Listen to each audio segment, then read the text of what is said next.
ეკონომიკის სამინისტროსთან მოძრაობა 7 ნოემბრის მიერ ორგანიზებული აქცია გაიმართა. აქციის მონაწილეები ეკონომიკის მინისტრისგან ითხოვენ თბილ კონდიტერ მზიურის დაყადაღებული ქონების მესაკუთრისთვის დაბრუნებას. ისინი კახა ბაინდურაშვილს თხოვენ აღასრულოს სასამართლოს გადაწყვეტილება, რომელიც მიღებულია 2001 წლის 31 ივლისს და რომელშიც მითითებულია, რომ მზიურის 8 კაციანმა კოლექტივმა 1993 წლის 7 ივლისს თბილ კონდიტერი მზიური გამოისყიდა.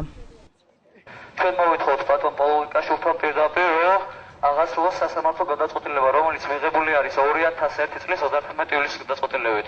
ეს შრომითი კოლექტივი მზიურის დაყადაღებულ დალოქული ქონებასთან დაკავშირებით. როგორ შეიძლება უზენაესი სასამართლოს მიერ გამოტანილი საახსრულებო ფურცელი 2008 წლის 19 ივნისაა, 15 მაისს და მიიღონ წარმოებაში 19-ში და 2-ში მიიღონ შეტყობინება, რომ ნებაყოფლობით აღასრულონ და ეს გაუშვან არქივში.